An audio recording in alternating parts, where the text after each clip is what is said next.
no sé, de alguna infección. Gracias. Una persona con una infección grave pues no va a poder acceder al poder adquisitivo que le va a permitir seguir circulando en la economía, ¿no? Es decir, su justificación era netamente económica, pero ahí también estaba incluido el bienestar de las personas, claramente. Esto duró hasta los años 70, cuando surgió la famosa crisis del estado de bienestar, en donde los estados se dieron cuenta que el gasto público era muy alto, ¿sí? Que es hermoso pensar que sí, que efectivamente el Estado puede darle salud a todo el mundo y que el Estado va a llevar colegios y que va a llevar universidades, pero en la práctica lo que se nos demostró fue que la política fiscal de gasto a la larga lo que hace es a los estados quebrar, ¿sí?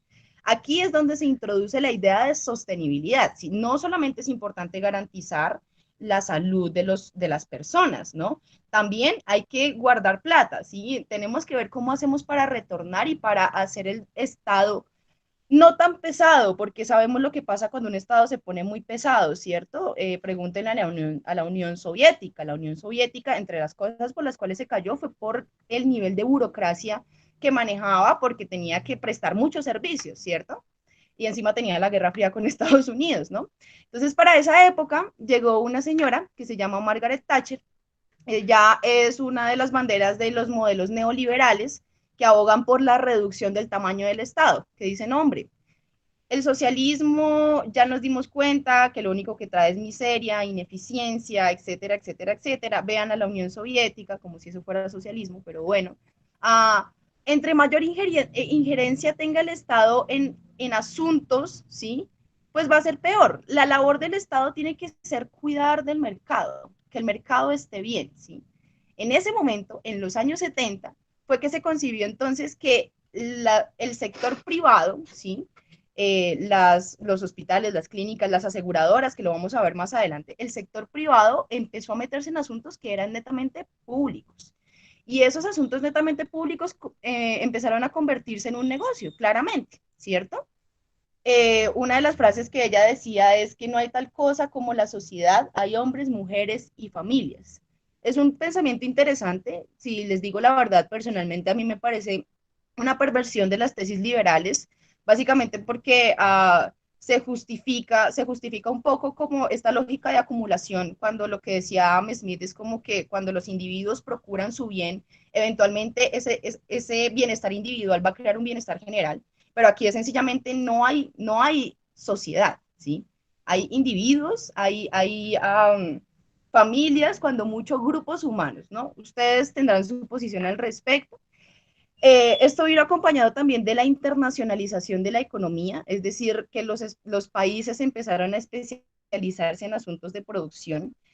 Durante mucho tiempo la política de Colombia fue efectivamente producir materia prima, no bienes de valor agregado, pero más adelante vamos a contextualizar esto con Colombia.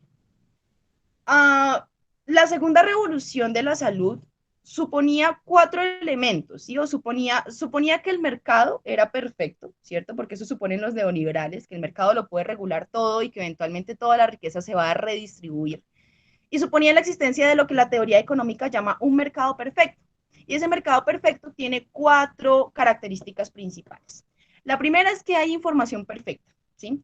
No hay asimetrías en la información sobre la disponibilidad, el precio, la calidad de los bienes, el origen de la fabricación, ¿cierto? Ese tipo de cosas se supone que las deben conocer todos los agentes del mercado, tanto productores como consumidores. Si, no sé si alguien me puede escribir en el chat porque es importante que las personas tengan suficiente información, tanto consumidores como productores como tomadores de decisiones, porque eso es importante en un mercado, no en el de la salud, en general, en un mercado, para poder tomar mejores decisiones, como dice Camilo. Exactamente. ¿Mm? Si yo tengo buena información, puedo tomar decisiones, mejores decisiones a nivel económico sobre lo que me conviene a mí como individuo, ¿no? Por otro lado, tenemos la competencia perfecta. Esto es pues que hay múltiples productores y que esos múltiples productores pues pueden ingresar al mercado cuando quieran hacerlo, ¿no? Yo esta mañana pensaba en tomates, ¿sí? O sea, si su vecino tiene, no sé, una plantación de tomates, si usted tiene una tierra, pues para entrar al mercado solo le basta una inversión para sembrar tomates, ¿cierto? Y distribuirlos. digamos que la presuposición de un mercado perfecto, vamos a ver más adelante cómo en la salud no funciona así porque los medicamentos no son tomates. Por otro lado, pues tenemos también que los bienes son privados y homogéneos. ¿Esto qué quiere decir? Privados que presuponen que cuando yo los compro, solo me benefician a mí. Yo compré estas pilas. Si yo las compro, pues solo me benefician a mí, ¿cierto? Nadie más las va a usar sino yo, ¿cierto? Por otro lado, son homogéneos. Eso quiere decir que pues ya sean las pilas Barta o las pilas no sé qué, una pila AA es una pila AA y sirve para lo que sirve una pila AA, ¿no? Vamos a ver más adelante que así no funcionan los medicamentos. Entonces, la información perfecta. Pues miren, muchachos, yo voy a partir de una afirmación que no es una opinión, ¿sí? Hay cualquier cantidad de documentos que respaldan esto, y es que el mercado farmacéutico no es transparente. Es así de sencillo, ¿sí?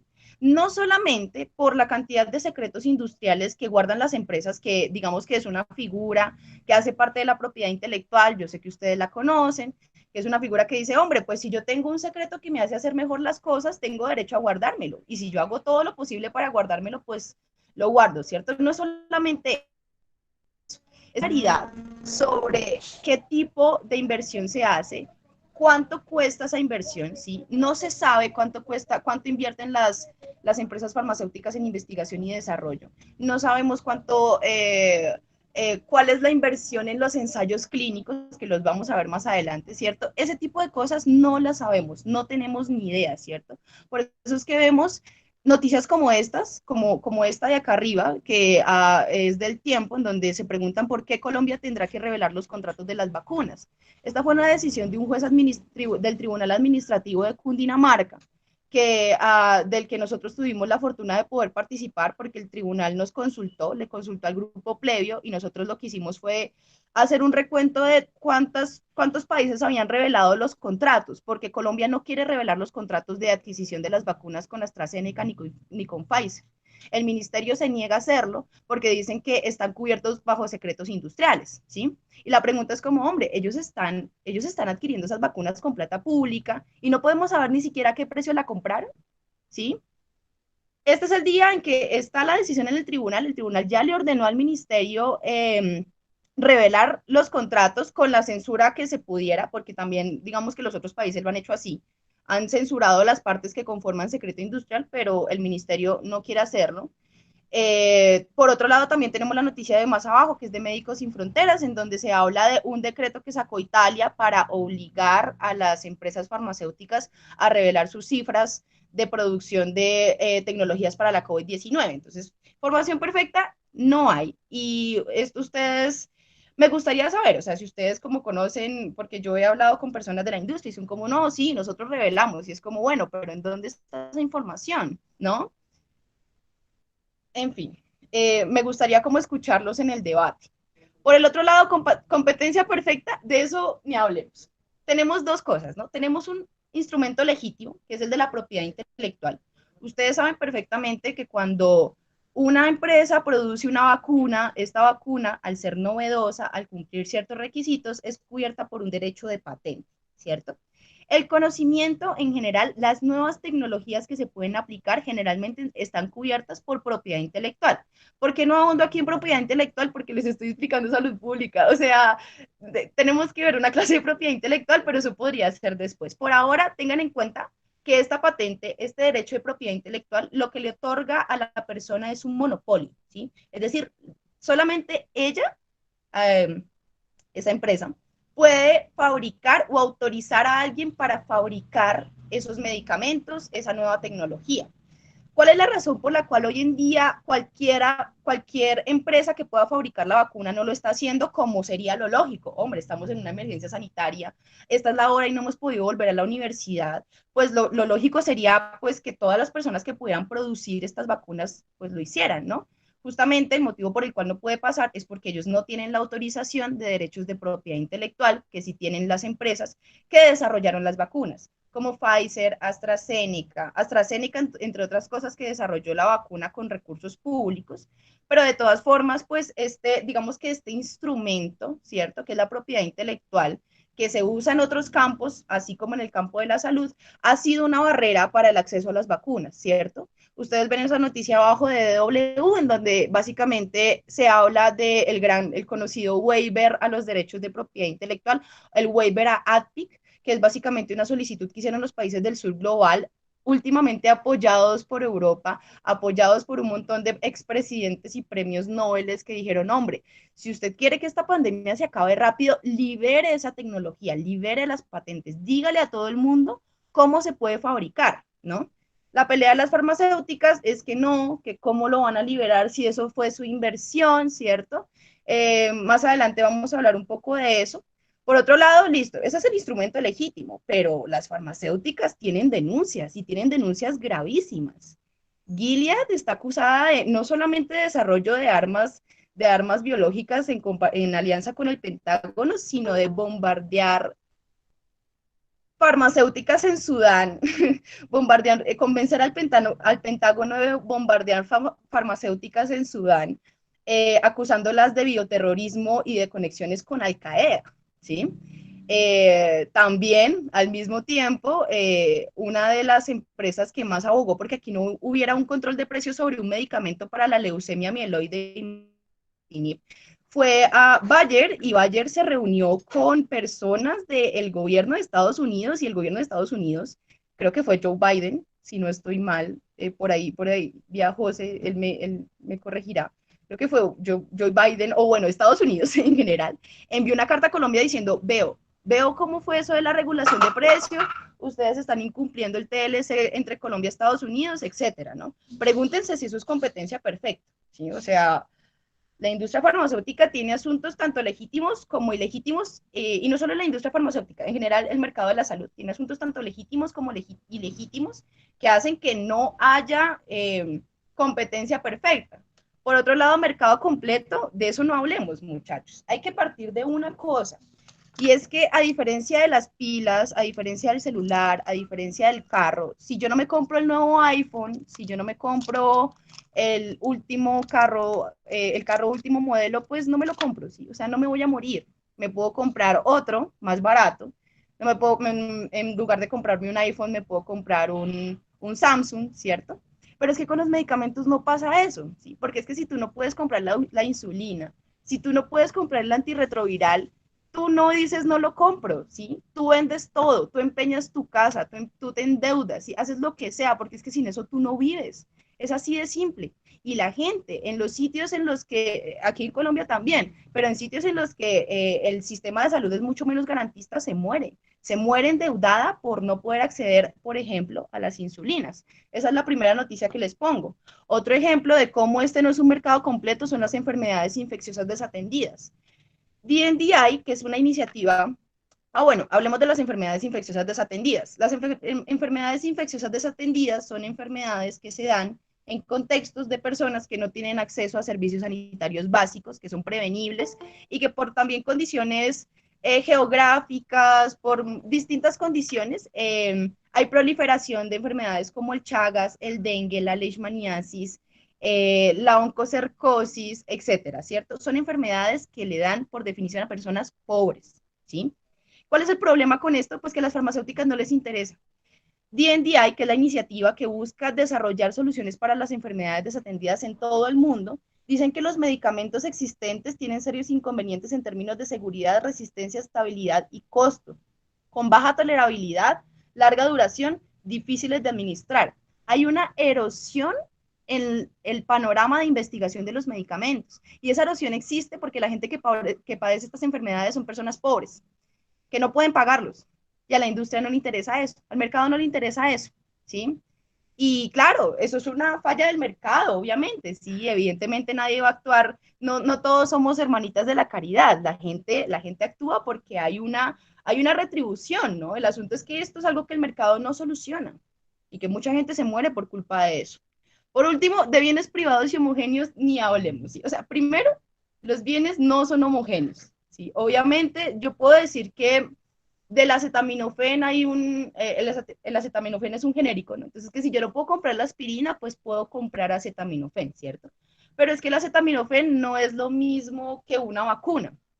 Y una vacuna no es lo mismo que un medicamento contra el cáncer, ¿cierto? Los bienes no son homogéneos y no solamente eso, sino que incluso entre los bienes que se parecen como la aspirina y el acetaminofén, hay casos en los que el único medicamento existente para tratar esa condición es ese medicamento específico, ¿sí? Por un lado, entonces no son homogéneos, pero es que tampoco son privados, ¿sí? Porque ustedes yo creo que han visto esta imagen, ¿sí? Nadie está a salvo hasta que todos estemos a salvo, ¿sí? Nadie va a estar a salvo hasta que cada una de las personas que habita este planeta sea vacunada. Yo sé lo de la inmunidad de rebaño, por favor, permítanme hacer un poco de retórica, ¿sí? Entonces, sí, ustedes ven entonces que las vacunas no solo me benefician a mí, porque no solamente que yo me vaya a vacunar y yo me vaya a inmunizar, es que no voy a contagiar, es una persona menos que contagia a personas en el transporte público, a sus familiares, a las personas con las que se reúnen en el trabajo, ¿cierto? Entonces tampoco son privados, ¿cierto? Vemos entonces que evidentemente digamos que las presuposiciones el principio de equidad que profesa la teoría económica, aquí no funciona, ¿sí? Aquí no funciona primero, por muchas cosas del mercado farmacéutico que están mal. Y segundo, por la naturaleza de la salud, ¿sí? La salud es algo esencial, está en nosotros. Y en ese sentido, pues es muy difícil como dejárselo al mercado. Esto es un tema complejo y los temas complejos requieren soluciones complejas. Y bueno, esta idea neoliberal de déjeselo al mercado, pues es una solución sencilla. Tan sencilla como decir déjeselo todo al Estado, ¿no? Y pareciera que yo estuviera como tirándole demasiado duro al mercado, pero la verdad es que yo reconozco algo. Y es que hoy en día se pueden contar más de 300 iniciativas de tratamientos para la COVID-19, ¿sí? Entre ellas hay tratamientos de anticuerpos, terapias celulares, 32 tratamientos antivirales, ¿cierto? Y por otro lado, hay más de 308 iniciativas para desarrollar las vacunas contra la COVID, de las cuales 12 se pueden aplicar actualmente, ¿sí? ¿Eso qué quiere decir? Quiere decir que el mercado, en este punto de la historia, el mercado está empezando a competir y empezó esa carrera para poder vacunarnos a todos y eso eventualmente va a llevar a una reducción del precio de las vacunas, ¿sí? Eso va a ser bueno y yo estoy convencida de eso, yo estoy convencida de que sin la industria nosotros no podemos avanzar, es así de simple. ¿Se imaginan donde Estados Unidos fuera el único país que pudiera producir vacunas?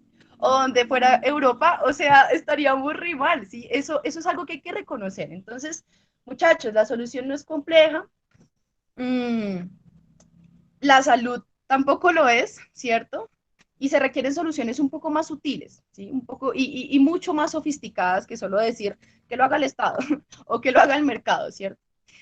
Eh, Vamos un poco a la segunda parte, porque yo ni siquiera les he explicado, ¿sí? Yo creo que ni siquiera nos hemos puesto como a pensar qué es la salud, ¿sí? Y ya sabemos que es algo esencial, ya sabemos que en el mercado no funciona como se supone que deberían funcionar los bienes, ¿cierto? Me gustaría empezar con la frase de este señor que siempre sale como todo bravo en las fotos, que se llama Arthur Schopenhauer, yo sé que ustedes lo conocen. En la introducción al libro de la voluntad y su representación, él dice que no advertimos la salud general de nuestro cuerpo, sino tan solo el ligero sitio donde nos hace daño el calzado. No apreciamos el conjunto próspero de nuestros negocios, pues solo nos preocupa alguna insignificante pequeñez que nos apesadumbre, ¿sí?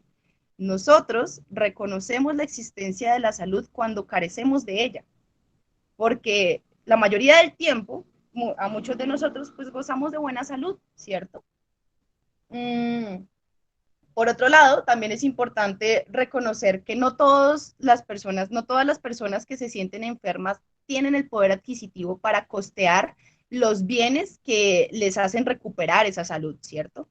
Aun cuando se cumplen todas las condiciones de eficiencia del mercado, que no se cumplen en el caso del mercado farmacéutico, ello no garantiza una asignación justa de los bienes y servicios en la economía, ¿cierto? Que ese es el principio de justicia en la teoría económica, aquí no se aplica. Eso nos lleva a dos conclusiones. La primera es que sin un apoyo estatal, los pacientes con menos recursos sencillamente no acceden a las tecnologías y eso necesariamente crea una brecha. Si no, pregúntense de qué estrato social son las personas que más se han muerto de COVID, ¿sí? No son las personas que tienen el dinero para pagarse una terapia de anticuerpos monoclonales, ¿sí? Son las personas más pobres.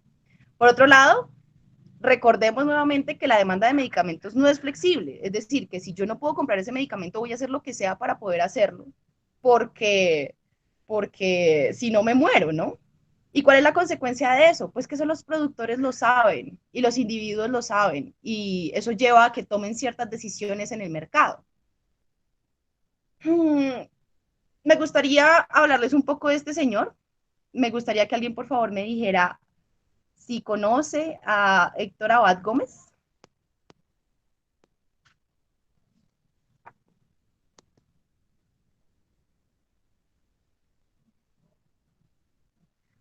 Ok, ya me acaba de responder mi compañero, José Daniel. Eh, José dice, claro, pues no sé. Ah, claro, sí, pues el papá del escritor, ¿no? Pero ¿qué hacía el muchacho? Si alguien quiere activar el micrófono, es completamente libre de hacerlo.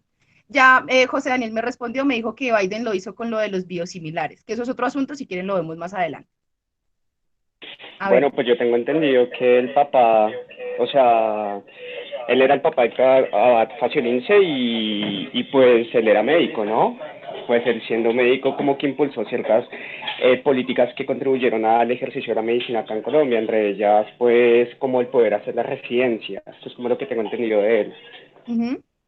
Sí, exactamente. Este man era una persona, profesor de la Universidad de Antioquia, que se iba a los barrios, a las comunas, ¿sí? Veía de dónde era el agua que tomaban las personas, porque veía personas que tenían, primero en esa época existía la polio, que la polio es una enfermedad que podía dejar a muchas personas lisiadas de por vida. Fue también de las primeras personas que llevó a Medellín la vacuna contra la polio, ¿sí? Él estuvo acompañando los barrios populares y todos esos procesos, empoderando a la gente, diciéndoles, hombre, ustedes tienen que exigir alcantarillado, ustedes tienen que exigir acueducto, porque esto no es solamente una cuestión de medicamentos, esto es una cuestión de profilaxia, prevención. Y los servicios públicos domiciliarios son el principio de la salud. Él decía que se necesitaban de 5 A's para poder crecer en un ambiente, en un buen ambiente, para poder crecer prósperamente. Eso es el aire, el agua, el alimento, el abrigo y el afecto. Esas son las 5 cosas que necesita todo niño para crecer bien, ¿sí? Él decía que una sociedad humana que aspira a ser justa tiene que suministrar las mismas oportunidades de ambiente físico, cultural y social a todos sus componentes. Si no lo hace, estará creando desigualdades artificiales. ¿Mm?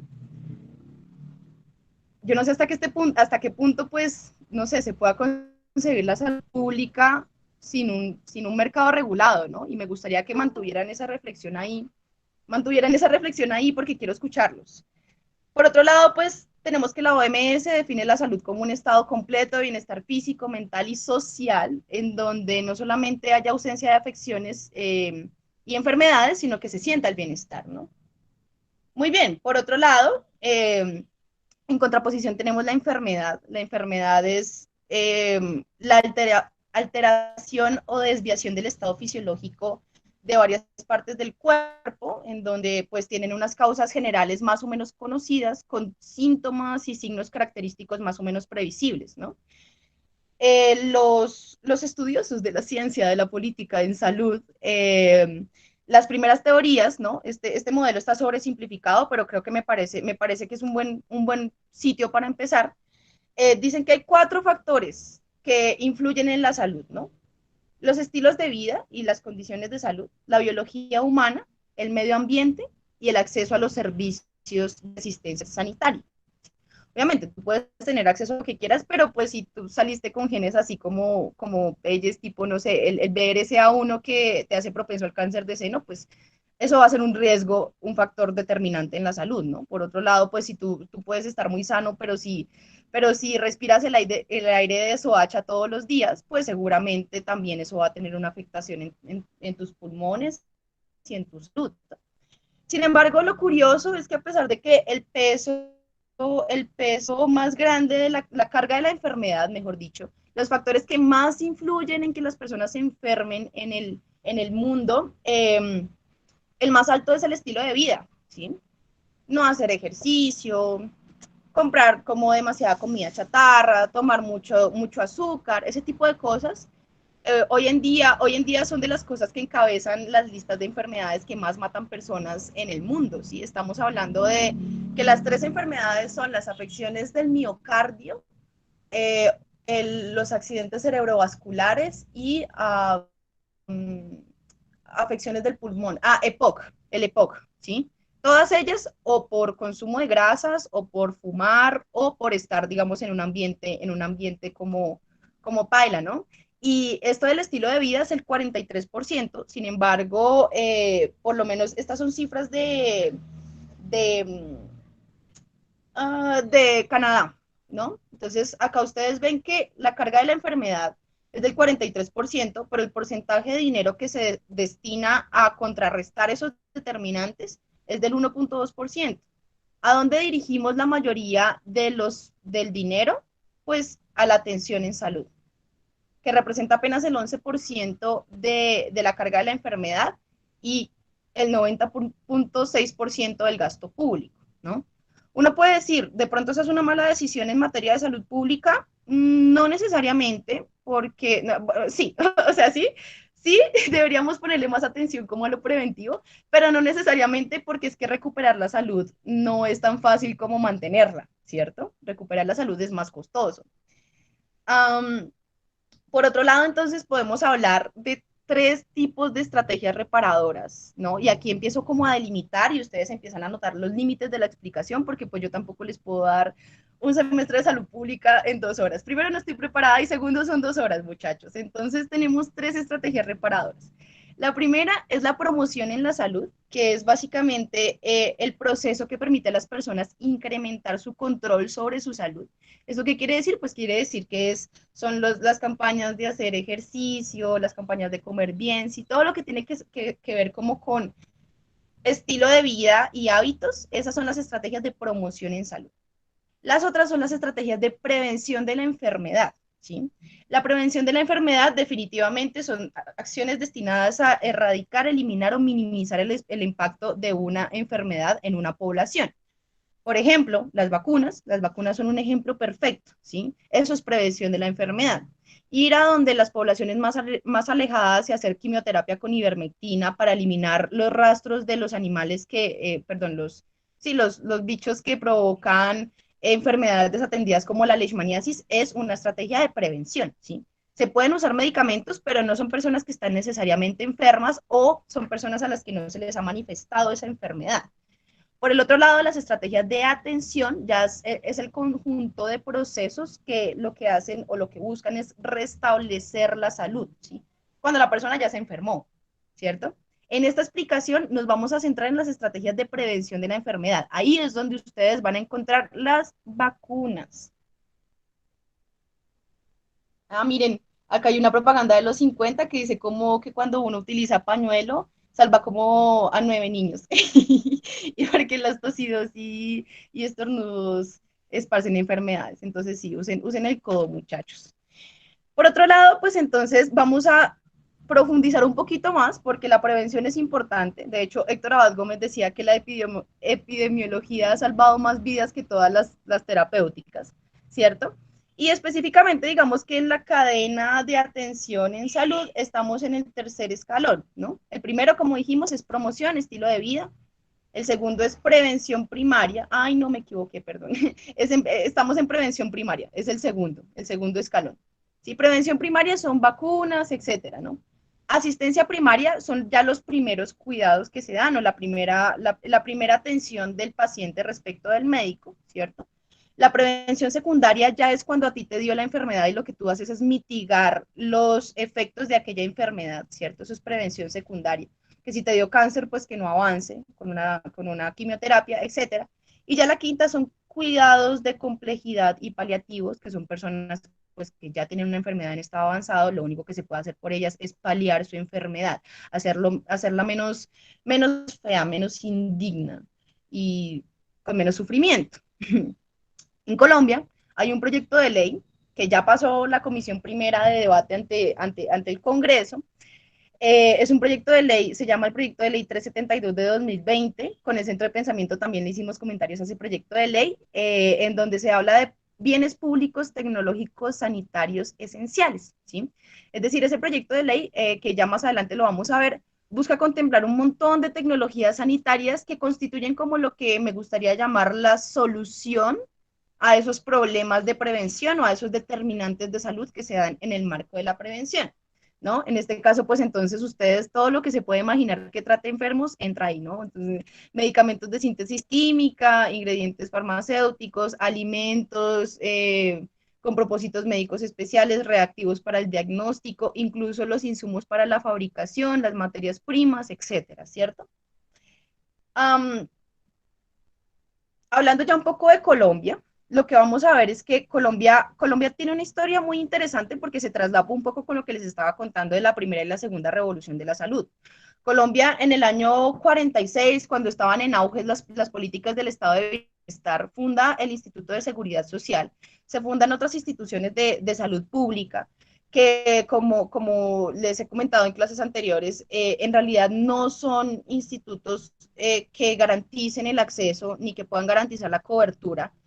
Su problema era justamente eso, eran buenos institutos para las personas que accedían a ellos, pero eran ineficientes a la hora de garantizar la cobertura a toda la población. Por otro lado, ya para el año 70, más o menos, se establece un sistema nacional de salud, pero en los años 70 ya empiezan a llegar estas ideas de, hey, no hacer gasto, esto es ineficiente, tenemos que buscar la manera de aumentar cobertura, pero también invertir bien, ¿sí? Que se pueda recuperar o que cuando menos esto no represente un impacto fiscal sostenido en el tiempo, ¿cierto? En los años 90 empieza la liberalización de la economía de la salud con la Ley 100 de 1993. La Constitución del 91 le da a los pacientes el derecho fundamental a la vida. Más adelante también se les dará el derecho fundamental a la salud con una sentencia de la Corte Constitucional del 2008, ¿cierto? Y la Ley 100 de 1993 crea este modelo de mercado regulado, crea las CPS, crea las IPS, crea el modelo de aseguramiento, el régimen contributivo y el régimen subsidiado. Ya más adelante los vamos a ver como más esquematizados, pero lo que ustedes tienen que saber aquí es que este modelo de aseguramiento lo que implicó fue que ahorita, en este momento, las empresas privadas pueden ejercer esa labor pública de registro y de aseguramiento o de empadronamiento, por decirlo de alguna forma, de las personas que están cercanas, ¿cierto? Es decir, está la EPS Medimás y dice, venga, afíliese aquí conmigo, págueme tanto mensual y yo le aseguro que con ese pago, si usted necesita una quimioterapia, usted necesita todo lo que le cubra el post, yo se lo doy, ¿cierto? ¿Cómo funciona esto en la práctica? Pues en la práctica el Estado le da dinero a las EPS.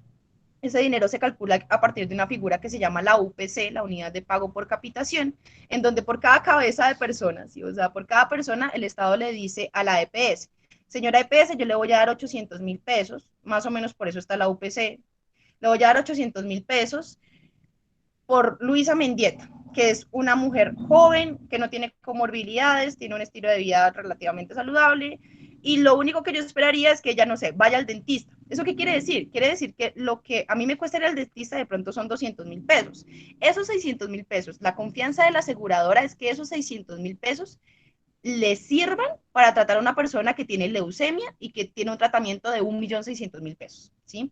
¿Eso qué quiere decir? Quiere decir que el sistema confía en que no todos nos enfermemos, porque es un sistema de aseguramiento. El Estado le da a las EPS una plata por cabeza y la confianza es que de esas 5 cabezas, de esas 10 cabezas, se enferme una, se enfermen 2, ¿cierto? Por eso es que una pandemia es una cosa tan grave, muchachos, porque esto hace tambalear el sistema. Más adelante vamos a ver cuáles son sus problemas. Para el año 2015 viene un poco lo que a mí me gusta llamar como la consolidación de esos mecanismos de exigibilidad. Y esa consolidación implicó que, por ejemplo, salió la ley estatutaria de salud. Ustedes saben que eso implicaba que como la salud es un derecho fundamental, se puede exigir por tutelas, ¿cierto? Y como las EPS y como las IPS no siempre tenían medicamentos disponibles el servicio, aunque se liberalizó, sigue siendo ineficiente, pues se llenaron de tutelas. También hubo un gasto público que nos llevó a una deuda enorme, que para el año 2020 subía 16 billones de pesos. y pues esa deuda terminó también un poco pegándole muy duro al sistema de salud en Colombia. Desde el año 2019 hasta hoy hemos estado tratando de reparar eso, ¿no? Es decir, como que ya nos fuimos muy liberales y ahora como que queremos volver un poquito, pero es como para primero unificar el sistema y segundo, pues para mantener esa sostenibilidad que se estaba persiguiendo con la Ley 100 de 1993. ¿Esto con qué se ve caracterizado? Pues con la Ley de Techos en Salud, que más adelante la voy a explicar someramente, porque si quieren les puedo hacer una clase completa de la Ley de Techos y el sistema de salud y todo el tema, pero bueno. Y el proyecto de Ley 010 de 2021, que ustedes saben que eso se hundió por el desgobierno que tiene este país y pues porque también como que tenía sus cosas graves, pero ese proyecto tenía cosas interesantes y eso lo podemos decir nosotros que nos sentamos como a revisarlo. Entonces, básicamente este es el panorama de Colombia, ¿no? Entonces, ahora, ¿qué hizo la vacuna? ¿Por dónde pasó? ¿Qué bus cogió? Lo primero es que esto a mí me va a servir para explicarles un poco el contexto del sistema de salud, pero hay que entender los límites de la explicación. La primera es que la prevención de la enfermedad es una estrategia. Eso quiere decir que pues la promoción ya es otra cosa, así no funcionan los medicamentos y en la atención hay cosas que se parecen, pero no son iguales. ¿Listo? Esa es la primera limitación. La segunda, que las vacunas de la COVID-19 no fueron fabricadas acá. Y ese es el escenario que yo voy a abordar. ¿Sí? Es un escenario de creación y desarrollo, importación y distribución. Eso quiere decir que, pues, obviamente, aquí hay medicamentos que se fabrican, no son muchos, pero se fabrican, ¿cierto? Esos no los voy a tocar porque seguramente el proceso de fabricación es distinto, aunque las normas están estandarizadas. Eso quiere decir que cualquier empresa que quiera producir va a tener que pasar por las fases que, pues, vamos a explicar a continuación. ¿Listo?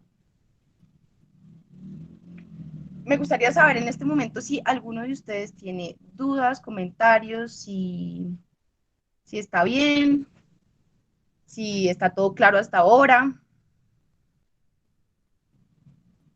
Les voy a dar 10 segundos. Si no me van a describiendo, sigo. No, mentiras, ustedes son muy pilos. Bueno, muchachos, entonces empecemos hablando un poco de la crónica y lo importante que tenemos que entender y lo que ya vimos acá arriba es que la salud es un asunto globalizado, ¿sí?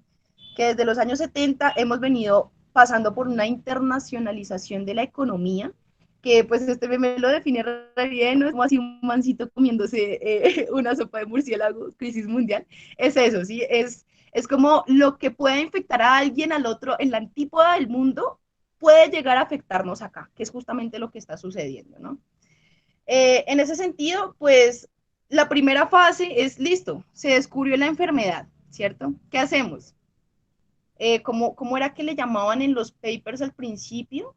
Una neumonía atípica, ¿cierto? Entonces fue como listo, descubrimos una neumonía atípica. ¿Qué vamos a hacer? Lo primero es lo que en farmacia se llama la identificación de la diana terapéutica. La diana terapéutica es la proteína, la parte del gen, ¿sí?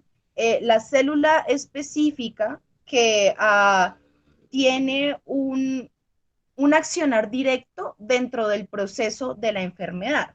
Por ejemplo, si el SARS-CoV-2 tiene una proteína específica para poder unirse a las células, ¿cierto? O si cuando se fagocita, no, es que no quiero utilizar como, no quiero enredarlos, porque yo tampoco es que sepa mucho del tema, yo soy abogada, entonces tampoco quiero ser inexacta, pero sí, si el SARS-CoV-2 tiene una proteína que le permite adherirse a las células, ¿cierto? La diana terapéutica sería el código genético o la parte del código genético que codifica para esa proteína. Si los siguientes virus salen sin ella, pues lo lógico es que pues ya no se puedan adherir a las células y esa es una forma de evitar que el contagio, ¿cierto? Ese es un ejemplo, ¿no? Esa es la diana terapéutica. La diana terapéutica, y entonces hay un montón de cosas, ¿no? Puede ser la diana terapéutica que permite al parásito crecer, puede ser la diana terapéutica que le permite no ser detectado por los anticuerpos, ¿cierto? Eso es toda una ciencia. Una vez el científico dice, hombre, ya sé, creo que es esta parte del ARN la que permite, la que, no sé, la que podría llegar a servir para inmunizar a la población, lo que se hace ahora es validar la diana terapéutica, es decir, emprender una serie de experimentos y ensayos que permitan validar que efectivamente, ¿sí?, hay una relación directa entre esa diana terapéutica y el accionar de la enfermedad, ¿cierto? En tercer lugar, tenemos la identificación del compuesto líder, que es como listo. Ya sabemos que tenemos que inhibir la proteína tal, ya sabemos que tenemos que estimular la producción de tal proteína, ya sabemos que tenemos que dispersar la información del código genético en los anticuerpos de las personas para hacerlas inmunes, ¿sí? ¿Cómo lo hacemos? ¿Sí? Ahora, ¿qué hacemos? ¿No? Pues el siguiente paso es la identificación del compuesto líder, decir, listo, para esto, no sé, para esta bacteria sirve la penicilina, ¿cierto? Y efectivamente, pues está tenido efectos como, por ejemplo, no sé, pues el remdesivir es un ejemplo de eso, ¿no? Al principio, como con el remdesivir, la hidroxicloroquina, creo que también el metrotexato estuvo por ahí como rondando como posible tratamiento para la COVID. Y es como, vea, ya sabemos que el remdesivir es un antiviral que funciona para esto, se identificó el compuesto líder, lo siguiente que se hizo fue validarlo, decir, ok, en los tejidos celulares, en los experimentos de laboratorio, este compuesto parece hacer lo que necesitamos para la diana terapéutica. Nuevamente, este compuesto parece inhibir esa proteína, este compuesto parece llevar a buen puerto la información genética para inmunizar, etcétera, ¿cierto? Esa es la fase de descubrimiento. Pero es que eso no es nada, ¿no? Sin embargo, hablemos un poco de cómo es la situación aquí en Colombia. Esta es una cifra global de cuánto era la inversión de investigación y desarrollo de cada país de acuerdo con su PIB, ¿no? De su porcentaje del PIB. Vemos claramente que los espacios más negros, que es donde pues, la gente tiene más inversión, están en Estados Unidos, Canadá, Europa, Suiza, Rusia, ¿cierto? Colombia tiene menos entre el 0.37% y el 0.99% de la inversión, ¿cierto? Un estudio revela que el 97% de la inversión para desarrollar la vacuna de AstraZeneca fue pública, sin embargo. ¿Eso qué quiere decir? Quiere decir que en nuestro país, en Colombia, la inversión en I+D es muy bajita, ¿sí? Y que ese fue un factor determinante para poder llevar a cabo toda esta fase de descubrimiento, ¿sí? Sin embargo, eso no quiere decir que aquí no hayan personas que no investiguen. Aquí hay personas que hacen ciencias y ciencia y que han sacado cosas muy revolucionarias para, por ejemplo, entre otras cosas, solucionar los fallos del mercado de las enfermedades desatendidas, ¿cierto? El Ministerio de Ciencia financia convocatorias de desarrollo de fármacos, el Instituto Nacional de Salud y el Instituto de Cancerología hacen investigación también, ¿cierto? La Universidad Nacional, la Universidad de Antioquia, un montón de universidades públicas y privadas como los Andes, esos son ejemplos, como los Andes están ahí.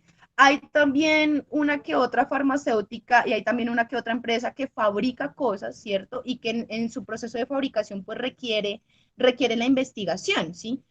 Hay tres actores que pueden hacer esto, ¿no? Son el espacio público, los privados y las organizaciones no convencionales, ¿no? Como por ejemplo el Instituto Nacional de Cáncer, que hoy en día es un instituto, pero pues como que quiere pasar a ser de otra naturaleza. Organizaciones no gubernamentales también llevan a cabo como este tipo de investigación. Aquí en Colombia no, no que yo conozca, pero pues sí en otros lados del mundo. Por otro lado, tenemos la fase preclínica. La fase preclínica ya lo que se busca hacer es averiguar cómo se distribuye y se elimina y cómo actúa el compuesto o el medicamento dentro del organismo, ¿sí? Cuáles son sus efectos, más o menos qué dosis se pretenden utilizar, cómo funcionan distintos órganos en distintos sistemas, ¿sí? Para eso se utiliza la experimentación animal, los cultivos celulares y se requieren dos cosas, ¿no? La fase preclínica requiere primero el aval de un comité de ética, ¿sí? Donde se diga que, pues, primero, pues, el sufrimiento de los animales es importante y segundo, también como que el medicamento que ya se va a probar una vez como que tenga buen resultado en la fase preclínica, que ya se va a probar en humanos, pues que no los ponga en un riesgo excesivo, ¿sí? Eso hace el comité de ética, básicamente. Y bueno, pues los ensayos, como les digo, pueden ser en organismos vivos o en cultivos celulares. La fase preclínica tiene muchos asuntos y es muy compleja porque no se sabe hasta qué punto, mentiras, porque no hay un solo procedimiento para llevar a cabo bien una fase preclínica.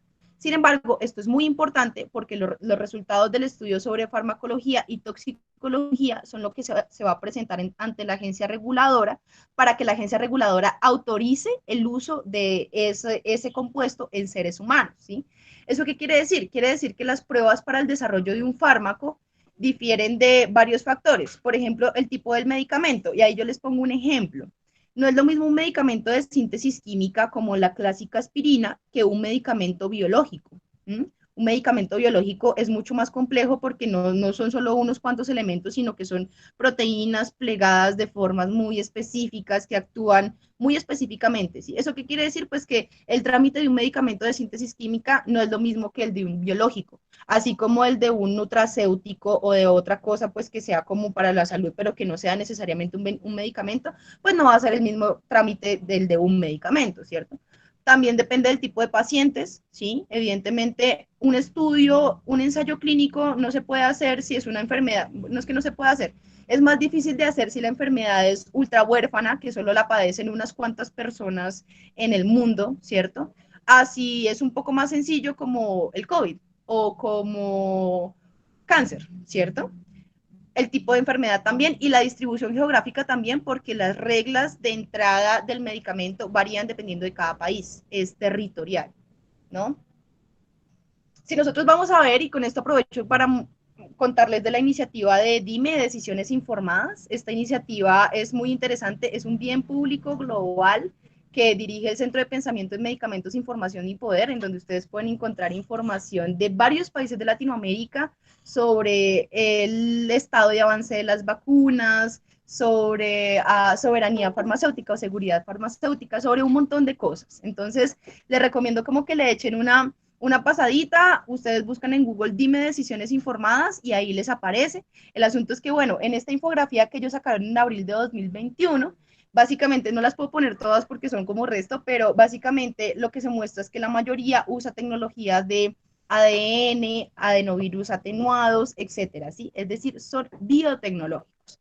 Eso ya define una vía de entrada del medicamento, ¿sí? Y una vía de ensayos clínicos, ¿no? Una vez, digamos que nos dijeron que sí, ¿no?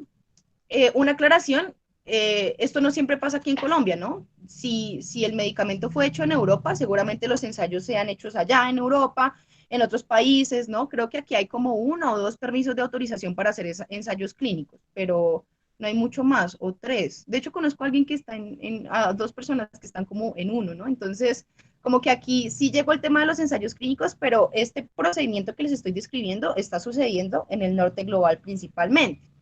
Por otro lado, pues la fase clínica ya habla de cómo actúa el medicamento en las personas y busca determinar dos cosas principales. Primero, que sea seguro, es decir, que quien lo tome no se vaya a morir, no le vaya a pasar nada, ni que tenga un efecto adverso. Y segundo, que sea eficaz, que cause efectivamente un efecto en el paciente y que ese paciente, y que sea el efecto pues que valida la diana terapéutica, ¿cierto? Por ejemplo, inmunizar al paciente, controlar una enfermedad, disminuir la tensión, etcétera, ¿no? Esas son las dos cosas que busca resolver un ensayo clínico. En este punto, pues está como el permiso para investigar o la Investigational New Drug que se utiliza en la FDA en Estados Unidos, que son básicamente como los permisos que uno le pide a una agencia regulatoria en un país para poder hacer los ensayos clínicos. Es decir, aquí nadie puede entrar a hacer ensayos clínicos sin antes decirle al INVIMA, por favor, señores INVIMA, permítanme hacer ensayos clínicos, vea los resultados de mi estudio preclínico, vea que esto no es tóxico, vea la estructura química, vea cómo actúa, mire, tiene efectos secundarios, pero no son tan graves, ¿sí? Ahí el INVIMA va a decir, claro que sí, señora farmacéutica, siga, ¿no? Básicamente, ese es el procedimiento y es un procedimiento especial ante el INVIMA, ¿no? Ahora, ¿cómo funcionan las fases? Las fases son una cosa muy sencilla y compleja a la vez, ¿no? Tenemos la fase de clínica, que como les dije antes, lo que busca es como revisar las cosas de toxicología y la respuesta inmune. La fase tipo 1 se hace en aproximadamente unas 100 personas, creo, no son muchas personas, la fase 1, perdón. Y lo que se busca es evaluar la seguridad del medicamento. Aquí se hace lo que se llama el doble ciego, es decir, se utilizan personas que no saben si están ofreciendo una vacuna o un placebo, y al mismo tiempo los médicos que lo recetan no saben si lo que están dando es una vacuna o un placebo. Eso es un doble ciego. Por otro lado, la fase 2 ya busca cómo determinar cuál es la dosis adecuada para que el medicamento funcione, ¿cierto? Vieron que eso ya estaba en la fase 1, pero pues en la fase 2 se hace ya en condiciones un poco más reales, aunque controladas. Y en la fase 3, pues ya hablamos de evaluar la eficacia del medicamento, que efectivamente funcione y de las respuestas que se requiere. Por eso es que ustedes están viendo que últimamente es como, no, Pfizer tiene no sé qué de 92%, tiene efectividad del 92%, ¿cierto? Que pues lo que implica es que esa persona que recibió la vacuna tiene un 92% de probabilidad de no contagiarse, ¿sí? Ustedes ven que eso está surgiendo como ya en los resultados últimos del ensayo clínico, porque pues eso no se puede saber, ¿no? Y la fase 4 ya es una fase posterior al registro, una vez se introduce el medicamento en el mercado, porque se necesita ver qué sucede con el medicamento cuando muchas personas lo toman, ¿sí? En la fase 3 estaremos hablando de unas cuantas miles, ¿sí? En la fase 4 ya hablamos de millones, y ya cuando son millones, por estadística, empiezan a surgir efectos secundarios que no se pudieron prever en la fase 3. Es importante la fase 4 porque lo que sucede aquí es que se empieza a ver si se requiere retirar el medicamento, cuáles son sus efectos reales en condiciones no controladas. Eh, Continuamos entonces con cuáles son las entidades implicadas en estas fases, que ustedes ven que son complejísimas, ¿sí? O sea, estamos hablando de pagar o tener voluntarios a miles de personas, a cientos de personas, tener la infraestructura, saber cómo aplicar, saber cómo vigilar después de que se introduce el medicamento en el mercado, ¿cierto? Necesitamos tres cosas principales, ¿no? Que fueron las que yo identifiqué. Ustedes me dirán si faltan. La primera es la infraestructura industrial, ¿sí? Las personas y las entidades que puedan hacer esto y que puedan financiar y ejecutar con buenas prácticas los ensayos. Por otro lado, necesitamos las entidades regulatorias que vigilen la ejecución de dichos ensayos, que vigile que todo fue hecho conforme a las normas técnicas. Y yo aquí puse la necesidad de una OTT o una oficina de transferencia de tecnología, porque generalmente las entidades que producen los medicamentos, que los investigan o los crean, la etapa de descubrimiento, ¿cierto? No son las que los escalan o las que hacen los ensayos clínicos. Generalmente lo que sucede es que una universidad, que fue lo que pasó con Oxford y AstraZeneca, una universidad financia el estudio, el desarrollo de una vacuna, y se alía con una empresa farmacéutica para distribuirlo. ¿Eso qué quiere decir? Pues que tiene que haber en medio una oficina o algo que haga sus veces que gestione ese conocimiento adecuadamente. Nuevamente, eso es propiedad intelectual, así que tienen que venir a la otra clase, muchachos. Ya voy a acabar, lo prometo. Aquí vemos un poco la estructura del INVIMA. Me gustaría que se fijaran en la dirección de medicamentos y productos biológicos. Por ahí pasa nuestra vacuna, ¿cierto? Eh, Hay un montón de cosas que ellos hacen. Si ustedes se dan cuenta, ellos también registran dispositivos médicos, alimentos y bebidas, otras cosas como más como plaguicidas, productos de higiene doméstica, etcétera, ¿cierto? Ellos hacen varias cosas. La división en la que nosotros estamos es la división de medicamentos, ¿no? Por otro lado, ¿qué sucede en Colombia? Es que quiero llorar. En Colombia, las 10 principales empresas farmacéuticas no fabrican los productos, ¿sí? Los importan. Es decir, Novartis aquí tiene una oficina, pero esa oficina es para cuidar la inversión, ¿sí? Para tener dónde llegar, para poder reunirse con los tomadores de decisiones. Esa oficina no es una fábrica, esa oficina es una oficina, ¿sí? Como corredor de bolsa, ¿sí? Lo que deben tener, me imagino que son como depósitos, sitios de distribución, pero aquí no hay fábricas, y estas empresas no están trayendo fábricas, no están trayendo la tecnología, están trayendo los productos. Y uno de los principales problemas que tiene este país, y uno de los principales motivos por los cuales en este país la industria farmacéutica está desmontada, es porque se considera que cuando ellas están importando los productos ya están explotando la propiedad intelectual. ¿Mm? Y ese es un problema, porque eso quiere decir que tienen la patente, importan, no nos dicen cómo se hace, no capacitan personal, no traen infraestructura, pero nosotros sí les protegemos la patente, solo porque nos están vendiendo sus vacunas, ¿sí? Eh, Evidentemente, Colombia ha sido diagnosticada con serios problemas de productividad, pero serios, muchachos, y estamos hablando de que hay baja actividad innovadora y de emprendimiento, hay dificultades para que lo que se utiliza, ¿sí? O lo que se crea en las universidades, en los institutos públicos, se apropia hacia la empresa. Hay un montón de ejemplos en los que se crean medicamentos, se crean soluciones tecnológicas para tratar enfermedades que no están cubiertas por el mercado, como las enfermedades desatendidas. Lo que sucede es que hay una empresa dispuesta a escalar esas tecnologías. Y sucede con cosas incluso menos complejas, ¿sí?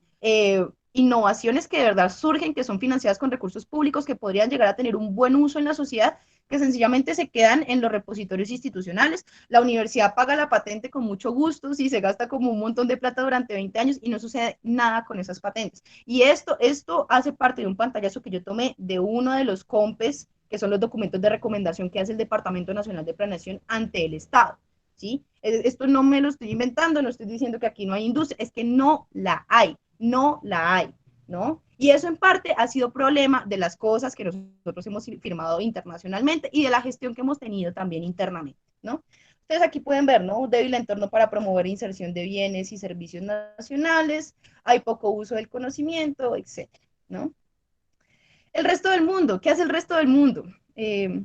Esperen que ya se cambió la presentación. Pues miren, muchachos, nosotros estuvimos revisando muchísimos contratos. Yo revisé muchos contratos de Estados Unidos y Estados Unidos lo que ha venido haciendo es no solamente financiar a las empresas farmacéuticas para producir sus vacunas allá, sino también han venido fortaleciendo capacidades de producción de vacunas con pequeñas empresas farmacéuticas. Estos contratos ellos lo firmaron en octubre del 2020, ¿sí? Y es muy consecuente que hoy en día ellos estén apoyando el waiver, ¿sí? Ellos están financiando en este momento capacidades de producción de empresas pequeñas. Es súper interesante, nosotros revisamos como 50 contratos y de verdad que en casi todo sucede así, ¿no? Por otro lado, la Fundación Fiocruz en Brasil tiene un contrato de producción y distribución de vacunas con AstraZeneca. Ese lo divulgaron sin ningún problema, todo, sin censurar, sin nada. Y AstraZeneca también autorizó la producción de vacunas en otros países como México y Argentina. No sé si ustedes vieron por ahí, hay fotos de cómo están empezando a circular vacunas con hecho en México, hecho en Argentina, ¿no? Eso es súper interesante y está muy bien, ¿no? Personalmente yo creo que la solución es liberar, pero estos son casos de licencias obligatorias que han funcionado y que han traído beneficios, perdón, licencias voluntarias que han funcionado y que han traído beneficios, ¿no? En Colombia, bien, gracias. Bueno, seguimos con la fase de importación. Esto es muy sencillo. La fase de importación es, viene el importador, si el medicamento requiere registro sanitario, pues se hace el registro sanitario, se obtiene la licencia y se da vía libre a la distribución. Si no tiene registro sanitario, tiene que pedir una autorización, es decir, si es un alimento, si es, perdón, no un alimento. Ay, se me olvidó. Un nutracéutico, otro tipo como de plaguicidas, ese tipo de cosas, se pide una autorización y se hace la licencia. En la fase de importación, podemos ver que, ¿qué pasó acá? Ya, ok. En la fase de importación tenemos que destacar dos cosas principales, ¿sí? Ok, vino AstraZeneca, vino Pfizer a negociar con nosotros, ¿sí? ¿Cuál es el problema? Primero, nuestro país no tiene capacidades técnicas de producción y ese es un problema porque ellos lo saben, ¿sí? Esas empresas saben que si nosotros no adquirimos las vacunas, no hay vacunas, ¿sí? Y eso es muy importante porque eso le quita la capacidad de negociación a Colombia, ¿sí? Colombia es una parte débil en esa negociación y eso también es lo que ha venido justificando que no quieran liberar los contratos, ¿sí? Ellos no quieren liberar los contratos. El ministro de Salud hace un tiempo dijo que era porque eso podría comprometer la seguridad sanitaria del país, ¿sí? Es decir, si nosotros le violamos el secreto industrial, porque también es como, ¿cómo va a ser un secreto liberar un contrato y ver cuánto pagamos nosotros, y nosotros que fuimos los que los compramos con nuestros impuestos, y cuánto pagamos por esas vacunas? ¿Y cómo va a ser eso un secreto industrial? Pero pues es lo que está sucediendo. Muchos países tienen miedo de revelar los contratos entre los gobiernos y las farmacéuticas, y es en parte por ese amedrentamiento y por esa asimetría en la información y esa asimetría también global, ¿sí? Esto es un asunto geopolítico también. Por otro lado, la recolección de datos se encuentra fragmentada, no hay una información clara sobre el proceso de vacunación, hasta ahora se están como empezando a aclarar un poco las cosas, y también pues lo que hemos visto es que han habido fallas en las capacidades técnicas para interpretar los datos, ¿no? En la fase de importación, aquí ya podemos hablar un poco de las EPS. Las EPS, ustedes ven que aquí en la parte de arriba son unas aseguradoras, ¿no? Es decir, ellas llegan y dicen, venga para acá usted señor paciente, usted empresa, ¿cuántos empleados tiene? 200, listo, démelo, yo los aseguro todos, usted me puede acceder a servicios de salud aquí, aquí y aquí, ¿cierto? ¿Cómo? Pues con las IPS, ¿cierto? Las IPS entonces son las que buscan, no sé, yo me pongo en los zapatos de una persona que monta una IPS, mi mamá trabaja en una y es como, es una persona que dice, voy a hacer una empresa. Y es una empresa que se dedica a atender personas, me voy a dedicar a atender personas en fonoaudiología, ¿sí? Esa IPS va donde la señora EPS le dice, señora EPS, mire, yo ofrezco este servicio, yo puedo prestar esto, tengo esta calidad, mire, tengo la certificación del Ministerio de Salud. Y ahí la EPS dice, listo, listo. Entonces, de aquí en adelante, las personas que necesiten servicios de auditivos, de salud laboral, van allá, ¿sí? Así funciona. Es interesante porque eso quiere decir que hay pequeñas IPS que han podido salir adelante y que pueden funcionar, ¿cierto? Y asimismo hay EPS pues que tienen como, hacen la red, ¿sí? Permiten hacer como un poco la unificación de todos estos servicios. Ese es el motivo por el cual cuando ustedes van a un médico y espero que nunca hayan tenido una enfermedad grave, la verdad, pero con las personas que tienen enfermedades graves, entonces les toca ir al médico general en el norte y al especialista en el centro, en Chapinero, y los medicamentos en Restrepo, ¿sí? Ese es el motivo, ¿sí? Porque en realidad quienes prestan los servicios, sí, es el Estado como tal, pero son empresas en funciones públicas y son empresas que no siempre tienen el domicilio en el mismo sitio, que no prestan el mismo servicio porque tienen que especializarse, ¿sí? O sea, yo no puedo ir a hacerme una quimioterapia donde me atienden en el odontólogo, ¿cierto? Básicamente así es como funciona en este momento. El régimen contributivo y subsidiado, ustedes lo conocen, ¿no? El contributivo son las personas que, o que están empleadas por alguien y les paga el empleador, y el subsidiado son personas que no, pues que no tienen el dinero para acceder a servicios y que pues tienen una cobertura del Estado. Esto es muy interesante porque el principio del Estado y del sistema de salud es la solidaridad, pero en realidad aquí lo que sucede es que pues hombre, Colombia es un país pobre y el 40% de este país trabaja en la informalidad. Y eso es importante porque quiere decir que la persona que tiene su puesto de comida rápida en la calle no le va a pagar 250.000 pesos al Seguro Social porque son 250.000 pesos que no le sobran, ¿sí? Y ese es un problema porque presuponer eso también hizo que hoy en día más o menos el 23% de las personas esto no me lo estoy inventando, esto es de otras clases, lo juro, el 23% de las personas son las que contribuyen al régimen contributivo y el otro 40 o está en el régimen subsidiado o es beneficiaria, ¿sí? Como yo. Mi papá contribuye al régimen contributivo y yo soy beneficiaria de él, entonces a mí me atienden. Eso quiere decir que yo no estoy aportando nada en la realidad. Y eso es muy grave porque implica cuestiones de sostenibilidad muy complejas, ¿no? De la misma manera, las EPS han tenido hasta hace muy poco, como les digo, hasta el año 2019, las EPS tuvieron vía libre para recetar medicamentos sin un tope, porque habían otros medicamentos que no se podían financiar con esa UPC que les conté. Como les digo, esto da para una clase, pero pues espero que se haya entendido un poco mejor cómo funciona este mercado. Es un mercado, muchachos y muchachas. Ustedes ven que hay una aseguradora, hay una prestadora, todas son empresas que se esfuerzan por prestar los servicios independientemente. No es el Estado diciendo, preste este servicio o haga esto, ¿sí? Esto ha traído sus beneficios, muchachos, y lo que les digo, después podemos verlo más adelante. Hoy en día la cobertura de Colombia es una de las más altas del mundo. Por otro lado, pues en la fase de distribución, entonces, podemos decir que hay una primera parte en donde el Ministerio de Salud y Protección Social define cuáles son los medicamentos que se distribuyen, ¿sí? Eso es lo que conocemos como el plan de beneficios en salud. Pero aquí no estamos explicando el plan de beneficios en salud, estamos explicando la vacunación por COVID-19. El ministerio, con base en evidencia, con base en disponibilidad presupuestal, dijo, vamos a hacer unas fases y vamos a hacer grupos de riesgo.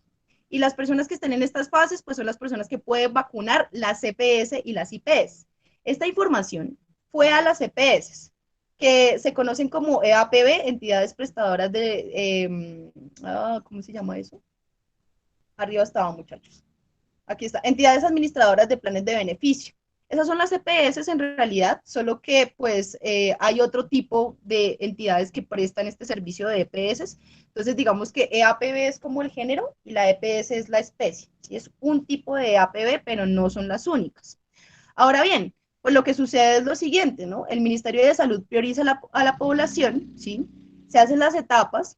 Luego, en la tercera parte, lo que se hace es identificar cuáles son las EPS que están en cada territorio y cuáles son las IPS presentes en cada territorio.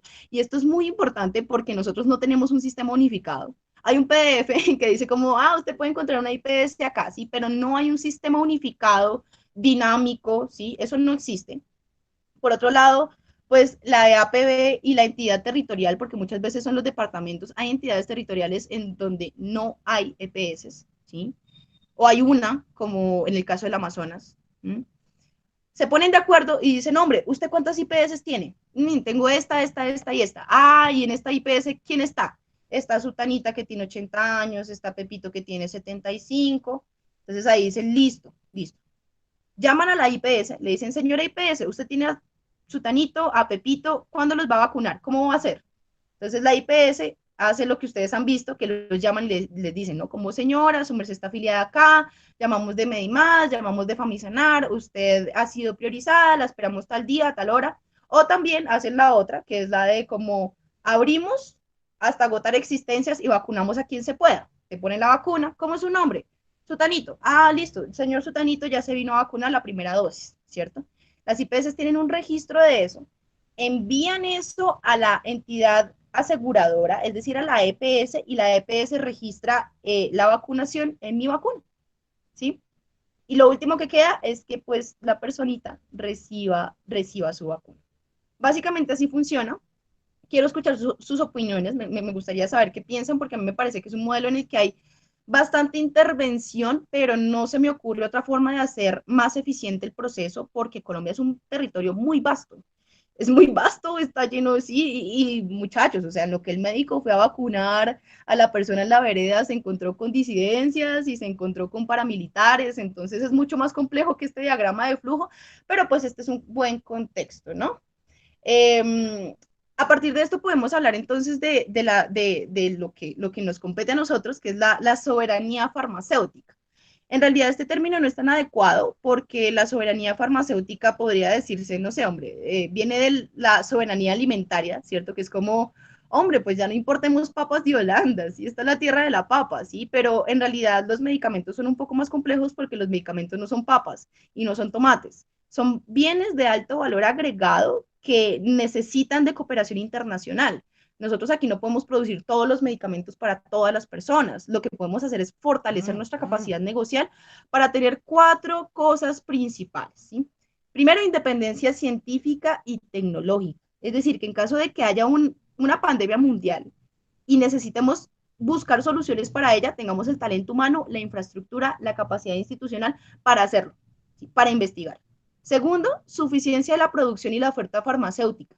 Que una vez estas soluciones se encuentren prometedoras, haya empresas interesadas en investigar y haya empresas y entidades que tengan la infraestructura para poder escalar el conocimiento, ¿cierto? El tercero es disponibilidad farmacéutica. Esto quiere decir que las tecnologías sanitarias estén al alcance de las personas que las necesitan.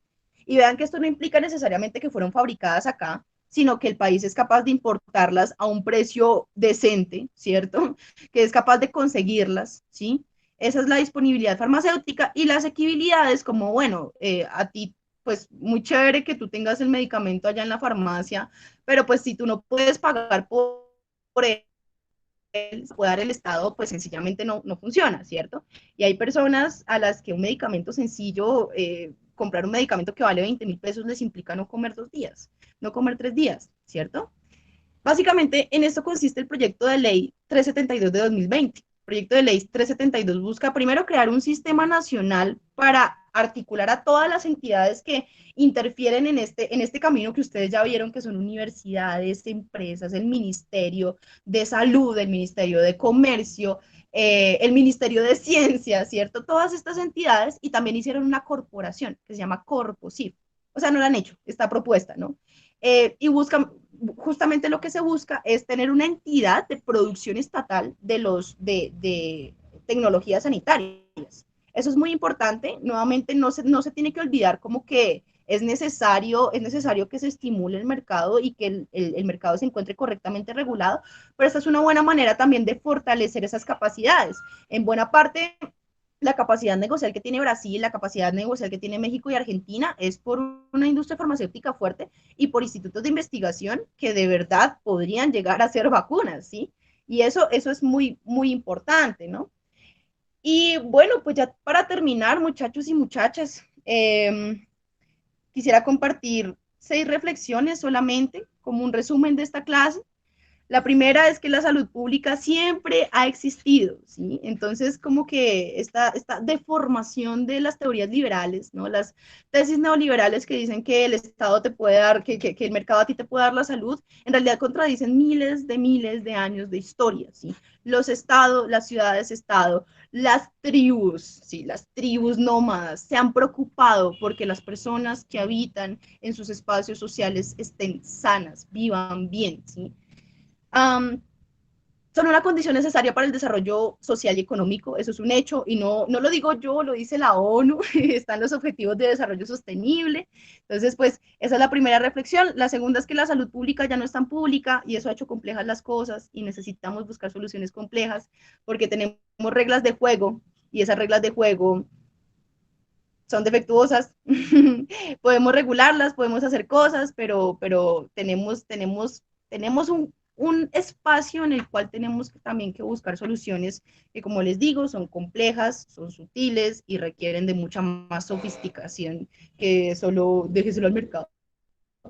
Eh, la tercera reflexión ya viene a estar más relacionada con el tema de que el mercado de la salud es imperfecto, como lo vimos al principio, que la misma naturaleza de la salud y todas las cosas que están mal en el mercado farmacéutico, pues hace que definitivamente no se pueda dejar solamente al mercado la salud.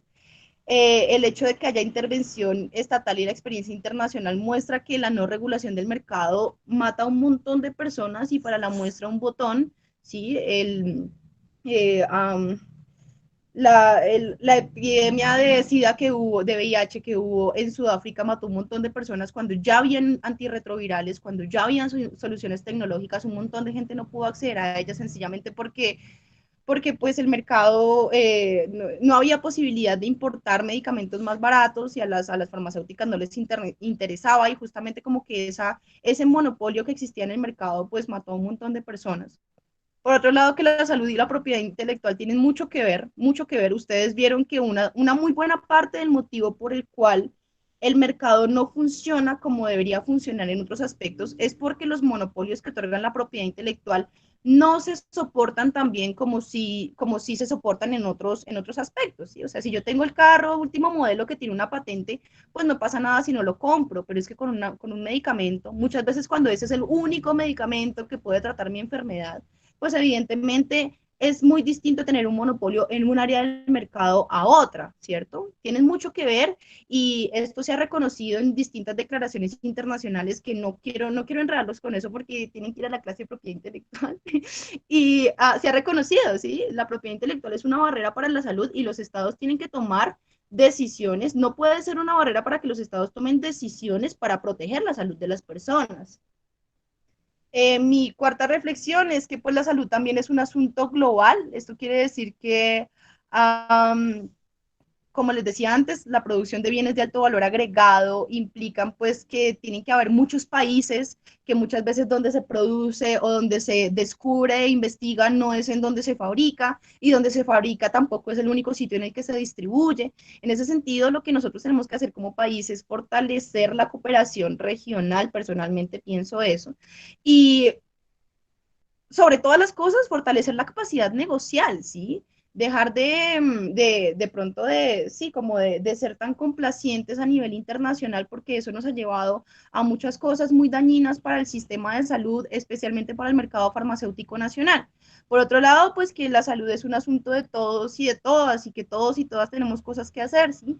Por el lado del gobierno, pues, hombre, que empiecen a velar por los intereses de las poblaciones, a tomar decisiones que fortalezcan la soberanía gubernamental, la seguridad farmacéutica. Por el lado de las empresas, liberar, liberar las patentes, liberar las tecnologías. Y muchachos, o sea, lo que si nosotros estamos a un par de juntas directivas por personas, por seres humanos que saben que lo que están haciendo implica la muerte de muchísimas personas. Estamos a un par de juntas directivas de salvar millones de vidas, ¿sí? Y pues nosotros estamos del lado de la ciudadanía, ¿no? Nosotros somos la ciudadanía, entonces lo que a nosotros nos queda es exigir, cuestionar, exigir, mantenernos informados, tomar posición, ¿sí? Saber lo que está pasando y decir, ok, yo estoy de acuerdo con esto, yo no estoy de acuerdo con esto. Yo aquí no les estoy pidiendo que estén de acuerdo conmigo, les estoy pidiendo que tomen posición, ¿sí? Porque en el futuro les van a preguntar qué pasó, qué pasó y qué hicieron, ¿sí? Y sería muy triste que se quedaran callados, ¿sí? Lo importante es que ustedes tomen posición y que no se callen hasta que no haya justicia, ¿sí? Esa es la única manera, es la única forma. Y es una cuestión de voluntades, ¿no? Evidentemente yo sé que no todos van a quedar del lado de la ciudadanía, van a ser tomadores de decisiones, van a ir a las empresas y van a decir, hombre, yo aprendí en este sitio tal cosa, de pronto esto puede ser una idea útil para el siguiente proyecto, ¿sí? Eso es lo importante. Y bueno, ya por último les dejo, ay, perdón, es que vi la película de Los Vio que Seremos y me dejó re triste. Y pues Héctor Abad es alguien a quien yo admiro mucho. Él dice que el mero conocimiento no es sabiduría, la sabiduría sola tampoco basta, son necesarios el conocimiento, la sabiduría y la bondad para enseñar a otros hombres y mujeres. Y ya, muchachos, es todo. Abrimos el espacio. Por favor, quiero escuchar sus preguntas, quiero escucharles, sus sentires también, si tienen intervenciones, opiniones, lo que ustedes quieran.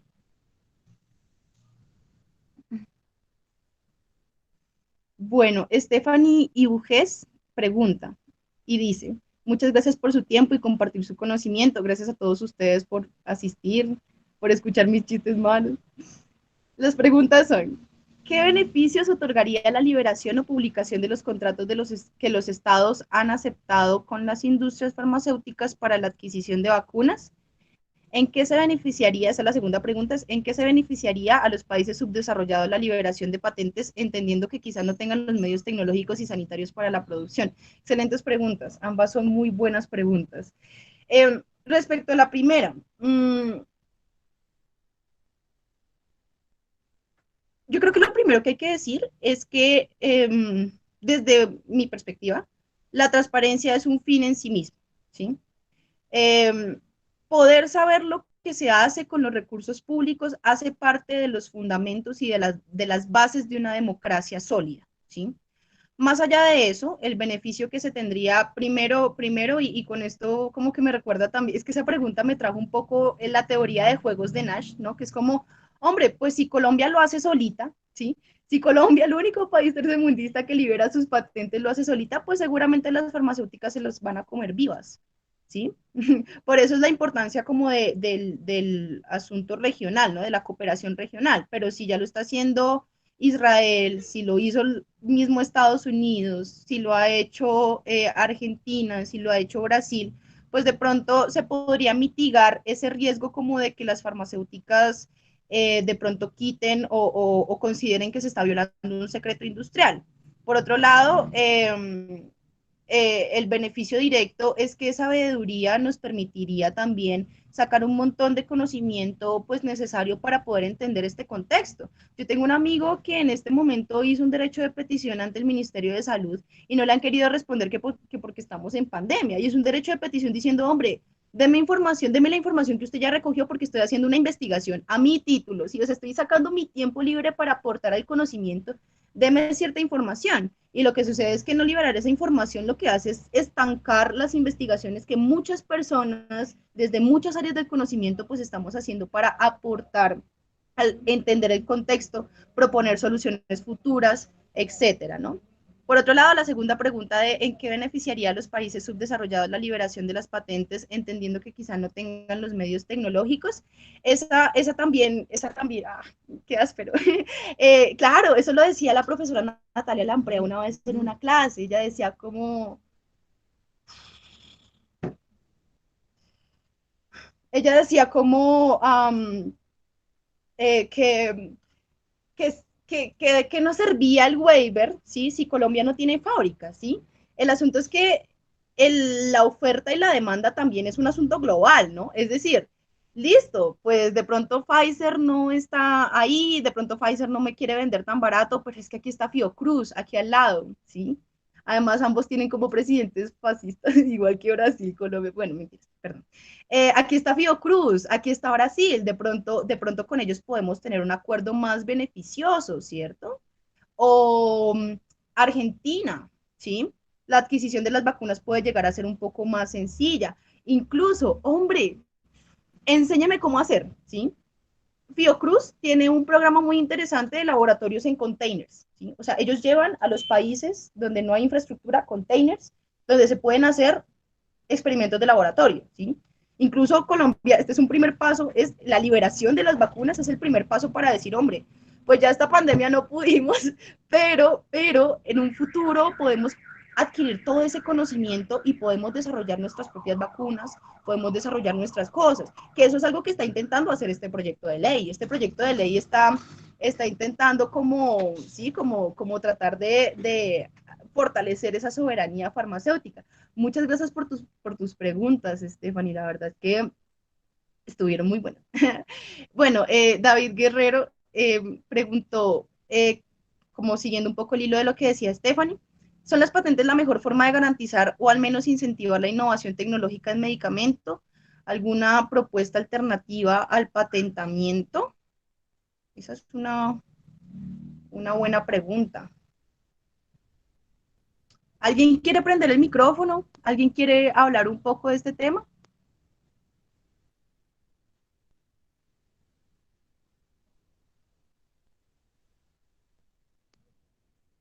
¿Por qué son tan tímidos, muchachos? Nadie les va a morder. Uh, quiero ver como si alguien se... Bueno, muchachos, ya no se animaron. Como les estaba comentando, sí hay alternativas. Sí hay alternativas al patentamiento. Un ejemplo claro es que cuando son iniciativas públicas, lo que se suele hacer es proponer otro tipo de, como de incentivos a la innovación, como por ejemplo los premios. También hay modelos de innovación dirigidos a lo que se conoce como el de linkage o de linkaje, que es básicamente a separar un poco también esos costes de investigación de un medicamento de su precio final a partir del impulso de incentivos alternativos como convocatorias públicas. También en este momento, pues, perdón, perdón si soy como, si estoy presumiendo mi tesis de grado, no quiero hacer eso porque estoy sufriendo resto, pero, por ejemplo, también la injerencia de personas o entidades que no necesariamente tengan un ánimo de lucro, sino que puedan dentro de un marco de sostenibilidad desarrollar estos ejercicios sin necesidad de utilizar la propiedad intelectual o sin necesidad como de proteger estos medicamentos, pues en realidad sí sucede. DNDi está eh, eh, Drugs for Neglected Diseases Initiative, que es como una iniciativa para medicamentos para enfermedades desatendidas, hace eso, ¿sí? Ellos liberan mucho conocimiento, pero también digamos que son una plataforma en donde se pueden escalar ciertos asuntos y ciertas tecnologías que pues no tienen mucho atractivo industrial y no necesariamente son entidades que estén quebradas, son entidades que tienen un margen de ganancia, pero ese margen de ganancia es un poco más razonable, justamente porque hay competencia, justamente porque pues hay una liberación, porque hay transparencia en los costes de investigación, ¿cierto? Porque el interés es que el medicamento llegue a la gente, no quedarnos pobres, pero sí que el medicamento llegue a la gente. José Daniel Rengifo habla de los mecanismos push y pull, como los de los antirretrovirales frente al VIH. No sé si quisieras como ampliar un poquito el asunto. Sí, hola, hola Luis, hola a todos y todas. Sí, hay muchas alternativas a las patentes y también hay que pensarnos desde la lógica de que las patentes en realidad son más bien un estímulo muy reciente en los países en vía de desarrollo. Nosotros no hemos tenido patentes toda la vida aquí en Colombia, hemos venido adaptándonos a los acuerdos internacionales que ya Lu mencionaba. Hay mecanismos push and pull, que esos son los que la doctrina se suele manejar como mecanismos de financiación que permiten desarrollar medicamentos y bioterapéuticos. Los push son como los que empujan, push de empuje, y es los que buscan como incentivar la generación de conocimiento desde la primera etapa, o sea, la etapa inicial del desarrollo, con subvenciones, por ejemplo, en género, financieras, o en especie, por ejemplo, prestando laboratorios, equipos, etcétera. Y entonces eso permite aliviar los costos que existen en relación al desarrollo de un medicamento bioterapéutico. En el caso del VIH, por ejemplo, eso fue una financiación prácticamente completa de 30 billones de dólares, si no estoy mal, de la NIH de Estados Unidos. Eso es National Institution of Health, no me acuerdo cómo se traduce, creo que es eso. ¿Cuál es la sigla? Pues, y ellos financiaron el desarrollo de buena parte de los antirretrovirales para el VIH. Y los pools son los que atraen, los que jalan. Y es básicamente lo que tú mencionabas de premios. Entonces, por ejemplo, recompensar la obtención de un producto, de un proceso, algún incentivo de carácter fiscal en las etapas tardías de la investigación. Digamos, en eso están, por ejemplo, los ejemplos del Medical Innovation Prize Fund, creo que se llama, que son unos premios ahí asociados a la innovación colaborativa. También hay unos premios en innovación abierta. Digamos que hay muchos mecanismos para generar medicamentos bioterapéuticos que no tienen que ver con patentes y que han dado resultados. O sea, no hablamos desde la teoría. Hay casos exitosos de desarrollo de medicamentos muy importantes sin patentes. Interesante. Gracias, gracias, porque sí, te la tienes re clara. José Daniel es abogado también y como que también ha estado como investigando en esas cositas, entonces gracias por el aporte porque la verdad es bastante valioso. Bueno, muchachos, preguntas, nos quedan 15 minutos. O ustedes me dirán si acabo más temprano.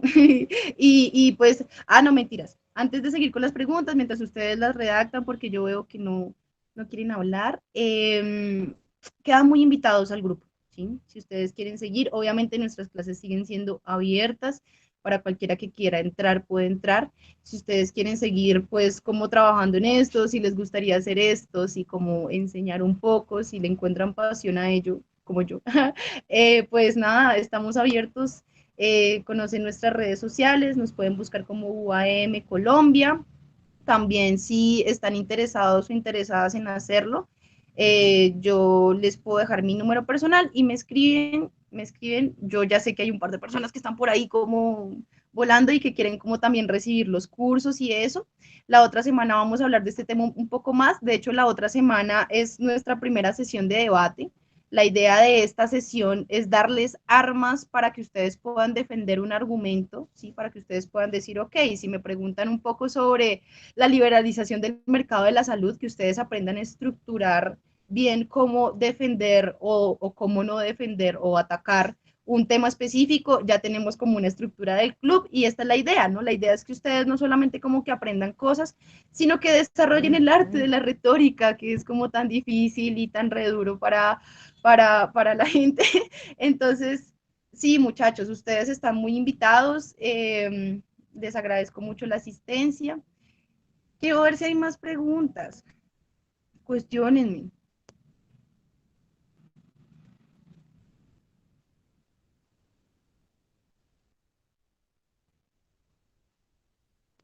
no leo nada más, no veo a nadie escribiendo tampoco, entonces asumiré que no hay más preguntas. Igual a mí pues también como que me conviene acabar un poco temprano porque parece que las cosas están bastante feas en Portal Resistencia. ¡Ah! ¡Ah! Saúl. Bueno, buenas noches a todas y a todos. No, básicamente es una pregunta que se sale un poco como de todo este tema y también como que de toda la explicación que acabas de dar. Te quería preguntar básicamente si sabes si tal vez hay un proyecto, si hay proyectos de ley o proyectos de regulación que pues está dando el ministerio que intenta, no sé, como entender un poco más o digámoslo así como en el sentido en que tú lo estás diciendo de liberalizar un poco las patentes. Y si sabes si las hay, si los hay o no los hay, pues de casualidad tienes idea de cuáles son los principales opositores, cuáles son los principales, las principales sociedades de la sociedad, perdón, las principales organizaciones de la sociedad civil que están a favor y en general, pues cómo ha funcionado toda esta lógica. Te hago esta pregunta porque, pues, no sé, o sea, conozco que hay interferencia en la industria, en el sector alimentario, conozco que hay interferencia en la industria en el sector tabacalero, pero me gustaría saber si también hay interferencia de la industria farmacéutica en alguna regulación o en algunos proyectos de regulación o de ley que pueden cursar en estos momentos. Eso sería. Uy, claro, claro que la hay. El lobby de la industria farmacéutica es una cosa impresionante. Yo no alcancé a hablarles de los visitadores médicos. Digamos que ese tipo de lobby es chiquito, que es como las industrias se meten en el sistema de salud, yendo a las IPS, diciéndole a los médicos, oiga, recete esto en lugar de esto, ¿cierto? Que es una práctica legítima, pero ahondo en este tema porque ese es un ejemplo clarísimo de cómo la industria farmacéutica interviene en las regulaciones. Los visitadores médicos, pues son básicamente personas que a cambio de dádivas les sugieren a los médicos que en su ejercicio profesional, con base en cierta evidencia y ética, receten un medicamento y no otro, ¿sí?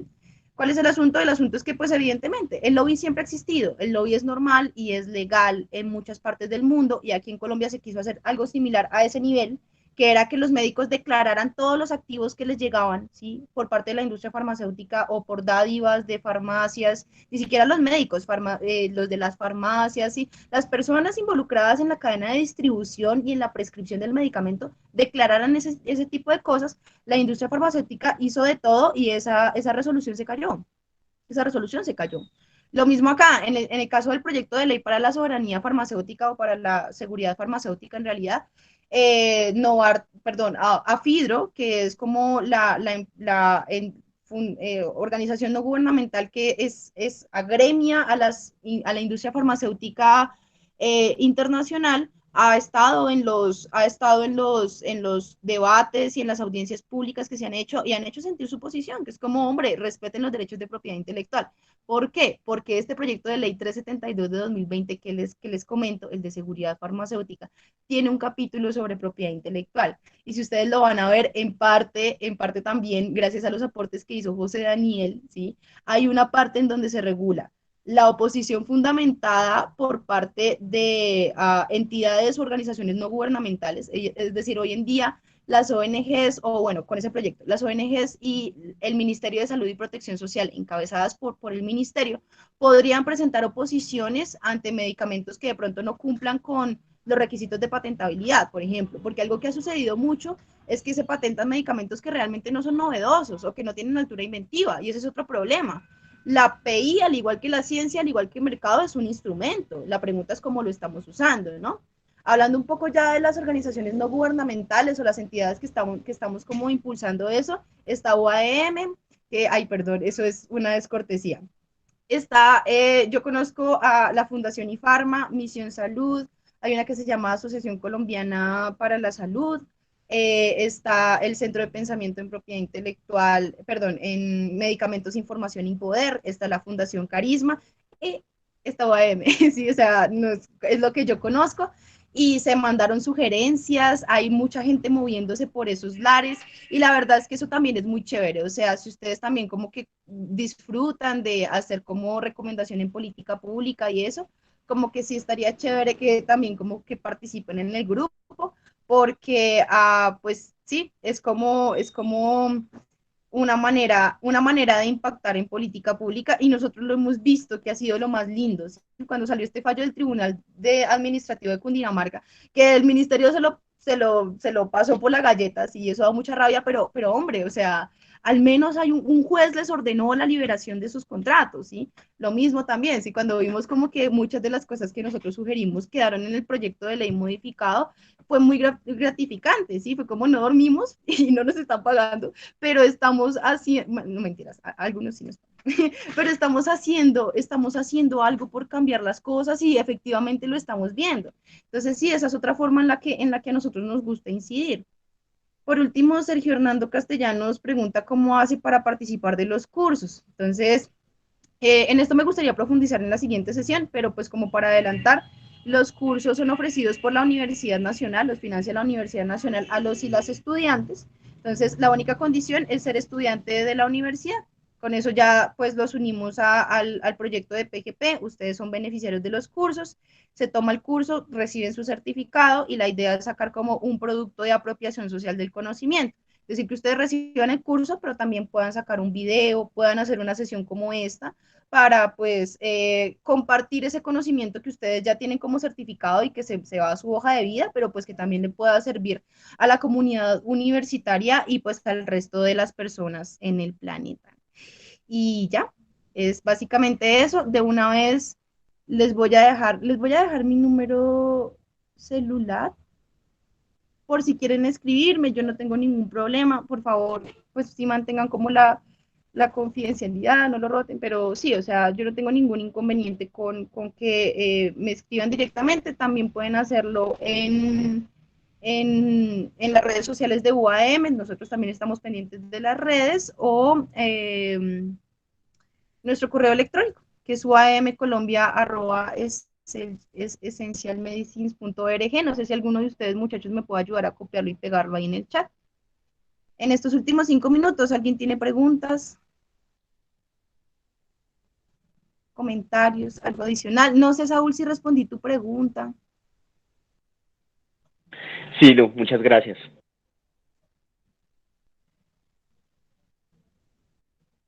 David Andrés pregunta por último, ¿dejar la gestión de los medicamentos a los farmacéuticos es una buena idea? O sea, hacer como una EPS para medicamentos aparte de procedimientos.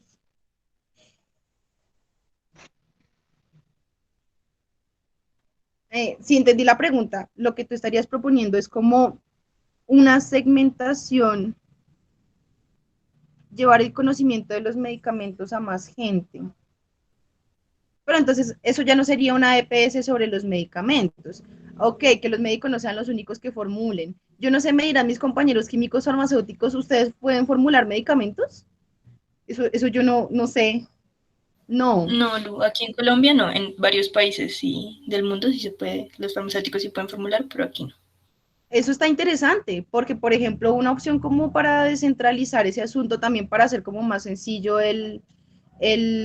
como el proceso, pues no veo por qué no. O sea, ustedes me han salvado la vida el resto de veces. O sea, cada vez que yo tengo una enfermedad es como amigos que tienen, que se toma uno para la gripa. Entonces, no sé, como que sí, ¿no? Y en parte pues también los pacientes copian de lo que dicen los profesionales, ¿no? O sea, los pacientes dicen, pues si él me dice que este genérico, este de marca es mejor que el genérico, pues se lo toman y ya, ¿no? Entonces eso también es interesante. Mm, ay, qué bueno, me alegra mucho que les haya gustado. No sé si mis compañeros tienen algo más que decir respecto de la idea que tenía el compañero David, que está como interesante, pero no, yo no creo que tenga las herramientas para responderla, porque la verdad es que sí, o sea, lo que yo entiendo es como una especie de EPS que junte a las personas que recetan medicamentos.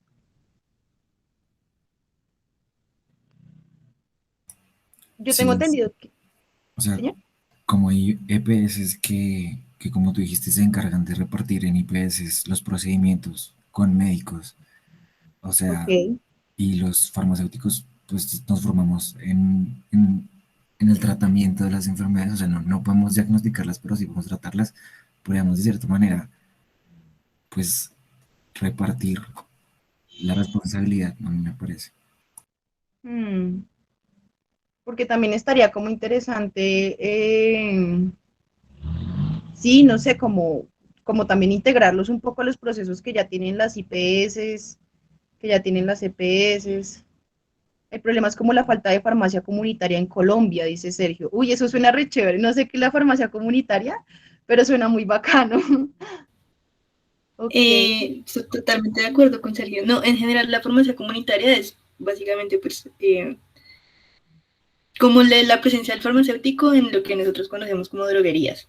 O sea, la farmacia de barrio, la que tú vayas y allá te atienda un farmacéutico que tenga también su espacio de consulta, pues consultorio farmacéutico ahí abierto a la comunidad, pues eso existe también en muchos países y o sea, a nivel de salud pública tiene un impacto tremendo. Pero pues aquí estamos bastante lejos de eso.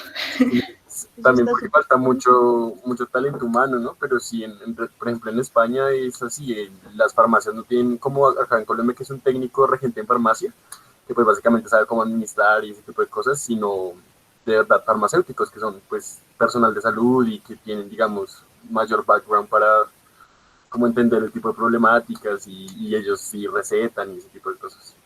Uy, qué chévere, yo no sabía eso. Está muy interesante y de hecho yo creo que la otra semana tenemos ya como, yo espero que esto les haya dado las herramientas a nuestros compañeros y a los miembros del grupo especialmente, porque la otra semana vamos a hablar más a fondo de estas cosas y yo quiero escucharlos más a fondo. Entonces, todos los que estén como interesados, pues también están más que invitados e invitadas, porque sí, muchachos, ya es hora de que empecemos como a ver cómo educamos la palabra, ¿sí? Y cómo empezamos a soltarnos un poco, porque esto les va a servir para la vida. Saber hablar implica servir para la vida. Y si es más en estos temas que son tan interesantes y que veo que les gustan tanto, pues está re interesante la discusión y se me queda en la cabeza lo de la farmacia comunitaria, es que no se me va a olvidar. Muchachos, pues ya se nos acabó el tiempo. Sergio dice que no sabe por qué le llegó esta invitación, pero no sé, y no sé si le lleguen las siguientes, pero muy interesante. Sergio, pues si tú aceptaste el tratamiento de datos personales en anteriores eventos, como el de Alexandra Albaquian, es posible que te llegue la invitación por eso. En todo caso, pues como les digo, no es necesario que ustedes hagan parte de UAM como para estar en estos espacios. Todas las personas son bienvenidas, pero si ustedes quieren hacer parte de UAM, tampoco es necesario que sean estudiantes de la Universidad Nacional. Para los cursos sí toca porque es que los da la universidad, o sea, ahí sí no hay nada que hacer, pero digamos que para el resto de procesos que nosotros llevamos a cabo, también estamos acá y pues la única fuente de financiación que tiene UAM no es solo la universidad, entonces también como que nos gusta ver si podemos como financiar para que los muchachos se vayan de viaje, estén con otras personas de UAM alrededor del mundo, porque esta es una organización global. Y pues nada, compañeros y compañeras, si no hay nada más que decir, yo los abandono. Mentiras. Doy por finalizada la sesión. En las redes sociales del grupo siempre aparecen las invitaciones del evento. Si quieren, métanse ya, métanse a Twitter, métanse a Instagram y ahí buscan UAM Colombia y ahí aparecemos, ¿listo? Eh, y pues nada, muchas gracias a ustedes por asistir. Estoy muy feliz de que les haya gustado. En 15 días tenemos una sobre regulación de precios de medicamentos que la van a dar Diego Zapata y Nicolás. Agradezco nuevamente a Mafe Figueredo y a Carolina que son como, sí, la sombra, lo que está detrás. Gracias por su gestión y pues nada, nos vemos. Adiós, adiós a todos y todas. Adiós, feliz noche. Muchas gracias. Gracias. Excelente, excelente. Hasta luego, gracias, que estén bien.